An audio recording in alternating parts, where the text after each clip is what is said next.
అభివృద్ధి అంటే విధ్వంసం చేయకుండా, ఇండ్లు కూలగొట్టకుండా కూడా చేయవచ్చు.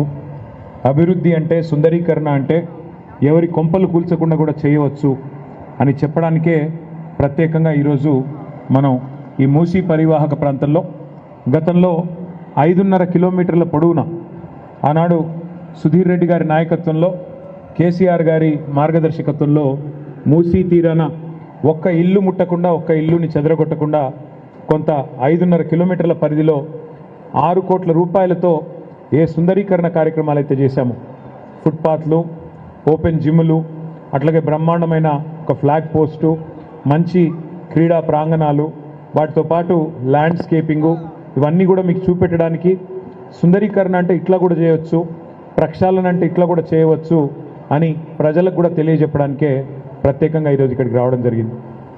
అందులో మొదటగా ఈరోజు మేము నాగోల్లోని ఎస్టీపీ సివరేజ్ ట్రీట్మెంట్ ప్లాంట్ని అందరం కలిసి ముందుగా సందర్శించాం. నాగోల్లోని సివరేజ్ ట్రీట్మెంట్ ప్లాంట్ ఎంత పెద్దది అంటే భారతదేశంలోనే అతి పెద్దదైన సివరేజ్ ట్రీట్మెంట్ ప్లాంట్ ఈరోజు ఎక్కడ ఉంది అంటే కేసీఆర్ గారి ప్రభుత్వంలో నాగోల్లో నిర్మించిన 320 MLDల ప్లాంట్ని ఇవాళ ఇప్పుడే మేము చూసి రావడం జరిగింది. 320 MLD కెపాసిటీ అంటే 320 మిలియన్ లీటర్స్ పర్ డే. ఒక మాటలో మీకు ఐడియా కోసం చెప్తా ఉన్నా, హైదరాబాద్ మహానగరంలో ప్రతిరోజు 2000 మిలియన్ లీటర్ల మురికి నీరు ప్రతిరోజు ఉత్పత్తి అవుతుంది. 2000 మిలియన్ లీటర్స్ పర్ డే మురికి నీరు, సివరేజ్ ప్రతిరోజు ఉత్పత్తి అవుతుంది. అందులో ఇంతకుముందు సుధీర్ రెడ్డి గారు చెప్పినట్టు దాదాపు 94-95% సివరేజు బై గ్రావిటీ మూసీ నదిలోకే వివిధ నాళాల ద్వారా 54 వివిధ నాళాల ద్వారా మూసీలోకి ప్రవహిస్తుంది. ఆనాడు కేసీఆర్ గారి ప్రభుత్వంలో మేము చేసిన ఆలోచన ఏంటి అంటే మూసీని ప్రక్షాళన చేయాలి, మూసీని జీవనదిగా మార్చాలి అనే ప్రణాళికకు పునాది పడ్డది కేసీఆర్ గారి ప్రభుత్వంలోనే. గతంలో ఆనాడు రాజశేఖర రెడ్డి గారు ఉన్నప్పుడు, చంద్రబాబు నాయుడు గారు ఉన్నప్పుడు కొన్ని ప్రయత్నాలు జరిగినాయి, జరగలేదని కాదు. ఆనాడు కూడా ఒక కాఫర్ డ్యామ్ కట్టారు హైకోర్టు ముందు, మీకు యాదకుండాలి. అట్లా కొన్ని ప్రయత్నాలు చేసినారు. కానీ ఒక డీటెయిల్డ్ ప్రాజెక్ట్ రిపోర్ట్ తయారు చేసి, ఒక సమగ్ర ప్రణాళిక తయారు చేసి, మరి ఏ రకంగా మూసీని సుందరీకరించాలి, ఏ రకంగా తిరిగి మళ్ళీ మూసీని ఒక ఆహ్లాదకరమైన నదిగా తయారు చేయాలి అనే ఆలోచన కేసీఆర్ గారి నాయకత్వంలో మన ప్రభుత్వంలో ఆనాడు మనం స్టార్ట్ చేసిన తర్వాత అందులో 3 దశలు ఉంటాయి. మూసీని బాగు చేయాలంటే 3 దశల్లో చేయాలి. ఏదో మ్యాజిక్ అల్లావుద్దీన్ అద్భుత ద్వీపం ఏదో పట్టుకొని ఉఫ్ అంటే అయిపోదు. అందుకే ఏం ప్లాన్ చేసినామంటే ప్రతిరోజు 2000 MLDలు మురికి నీరు ఏదైతే ఉత్పత్తి అవుతున్నదో అందులో ఎంత ట్రీట్మెంట్ చేస్తున్నాం మనము అని చెప్పి ముందుగా అధ్యయనం చేసినాం. లెక్క తీస్తే కేవలం 670 MLDలకు మాత్రమే సివరేజ్ ట్రీట్మెంట్ ప్లాంట్లు తెలంగాణ రాకముందు ఉండేది. అందుకే ఏం ఆలోచన చేసినామంటే మన ప్రభుత్వం ముందుగా మూసీలోకి వచ్చే ప్రతి చుక్క నీరుని శుద్ధీకరించాలి అని చెప్పి దాదాపు 4000 కోట్ల రూపాయలతో, సరిగ్గా చెప్పాలి అంటే 3866 కోట్ల రూపాయలతో 32 సివరేజ్ ట్రీట్మెంట్ ప్లాంట్లకు మనం శ్రీకారం చుట్టాం. అందులో భాగంగానే ఈరోజు మీరు నాగోల్లో చూసిన 320 MLD ప్లాంట్ కూడా అందులో భాగంగానే ఆ రోజు కేసీఆర్ గారి ప్రభుత్వం తీసుకున్న నిర్ణయంలో భాగంగా మనం కట్టిన సివరేజ్ ట్రీట్మెంట్ ప్లాంట్ ఇది. ఒక నాగోల్ కాదు, అట్లాంటి ప్లాంట్లు 32. ఈ 32 ప్లాంట్లు కూడా మనం 2023 డిసెంబర్ ఎప్పుడైతే బీఆర్ఎస్ గవర్నమెంట్ మారిందో ఆ రోజు వరకే 80-85% నిర్మాణాలు కూడా పూర్తయినాయి. కొన్ని చోట్ల ప్రారంభోత్సవాలు కూడా చేసినాం. కోకాపేటలో ప్లాంట్ నేను సబితక్క పోయి ప్లాంట్ ప్రారంభోత్సవం మేము అక్టోబర్ నవంబర్లోనే చేశాం. అట్లా కొన్ని ప్లాంట్లు ప్రారంభించినాం, కొన్ని నిర్మాణ దశలో ఉండే.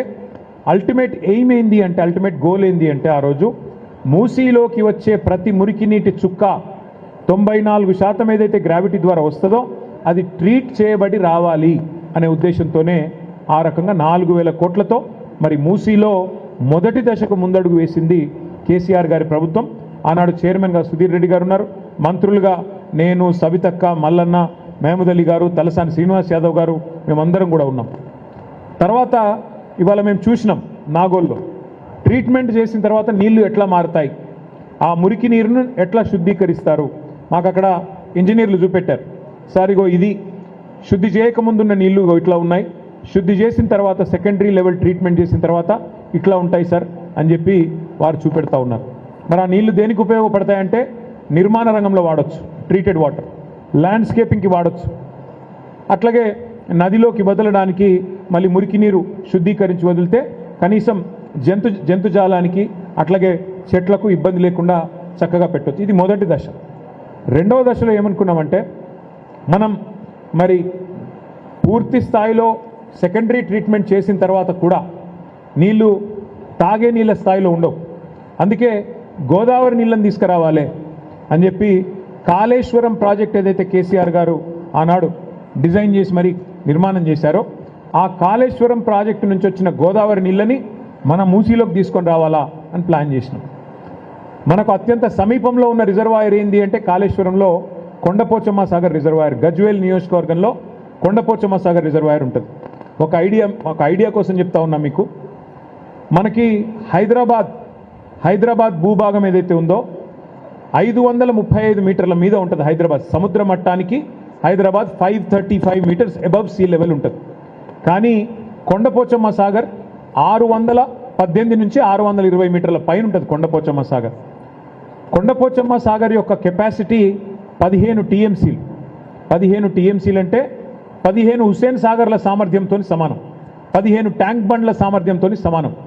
అందుకే ఏమనుకున్నామంటే 618 మీటర్లు 620 మీటర్ల పైన ఉండే కొండపోచమ్మ సాగర్ నుంచి మనం గ్రావిటీ ద్వారానే, ఎందుకంటే అది పైన ఉంటుంది, నెత్తి మీద కుండబెట్టినట్టుగా పైన ఉంటుంది, గ్రావిటీ ద్వారానే మన గండిపేట చెరువులకు నీళ్లు తీసుకొస్తే గండిపేట చెరువులకు వెళ్ళి మూసీలకు నీళ్లు ఆటోమేటిక్ వచ్చేస్తాయి.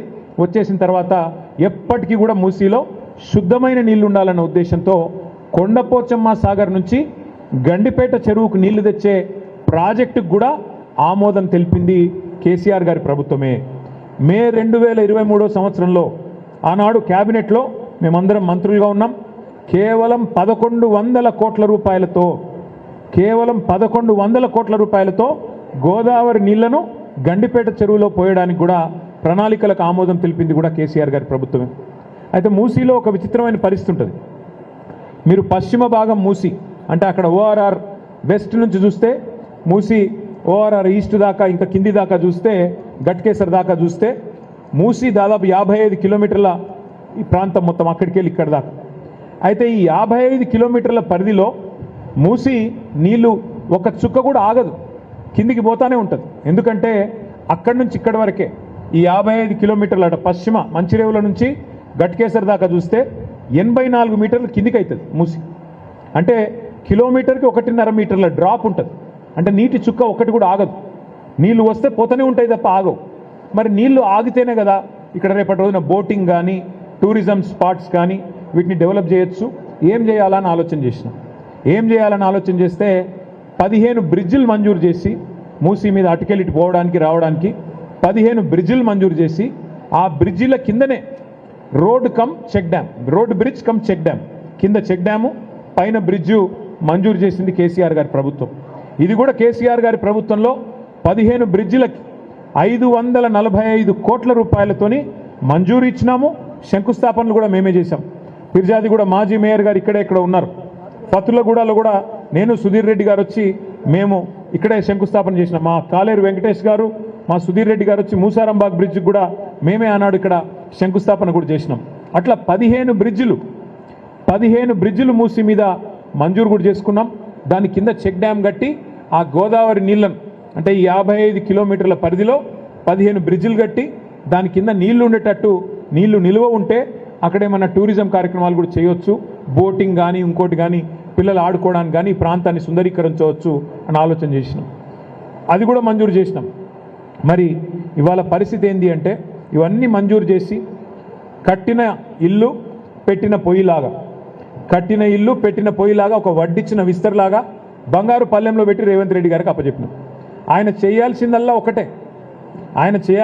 ఒకటే, ఆ ఎస్టీపీల నిర్మాణం పూర్తి చేస్తే మూసీలోకి శుద్ధమైన నీరు వస్తుంది. ఆ శుద్ధమైన నీరు కిందికి నల్లగొండకు పోతుంది, భువనగిరికి పోతుంది, కింద మొత్తం నల్గొండ జిల్లా, పాత నల్గొండ జిల్లాకు పోతుంది. ఎక్కడ కూడా ఏ బాధ లేకుండా రేవంత్ రెడ్డి రూపాయి కూడా ఖర్చు పెట్టే అవసరం లేకుండా కింద ఉన్న నల్గొండ రైతన్నలకు కూడా లాభం జరుగుతుంది. ఆనాడు గతంలో ఉన్న మరి ప్రభుత్వాలు పట్టించుకోకపోయినా తెలంగాణ వచ్చిన తర్వాత కేసీఆర్ గారు పట్టించుకొని కింద నల్గొండ రైతులకు కూడా న్యాయం చేయాలి, పైన హైదరాబాద్లో కూడా మూసి ప్రక్షాళన జరగాలని చెప్పి మంచి ఉద్దేశంతో ఈ కార్యక్రమం చేసినారు. ఈ క్రమంలో సుధీర్ రెడ్డి గారు ఒక ఆలోచన చేసినారు. సబితక్క, సుధీర్ రెడ్డి గారు ఒకసారి కూర్చొని మనం కూడా ఒక శాంపుల్గా ఒక్క ఇల్లు కూలగొట్టకుండా మన మూసీ నదిలో మనం కూడా ప్రయోగాత్మకంగా ఒక 5-6 కిలోమీటర్లు సుందరీకరణ చేయాలని చెప్పి కేవలం 6 కోట్ల రూపాయలతో ఇప్పుడు మీరు చూసిన ఫుట్పాత్లు కానీ, ఇప్పుడు మీరు చూసిన మరి అక్కడ ఓపెన్ జిమ్లు కానీ, అక్కడ మీరు కట్టిన ఫ్లాగ్ పోస్ట్ కానీ, అట్లాగే పక్కన కట్టిన కొన్ని క్రీడా ప్రాంగణాలు కానీ, అటువైపు ఇటువైపు 3 కిలోమీటర్లు, అవతల ఉప్పల్ నియోజకవర్గంలో 2.5 కిలోమీటర్లు కేవలం 6 కోట్ల రూపాయలతో సుందరీకరణ కూడా చేసి ఇవాళ 3-4 వేల మంది రోజు వాకింగ్ చేసే విధంగా దీన్ని కూడా తీర్చిదిద్దడం జరిగింది.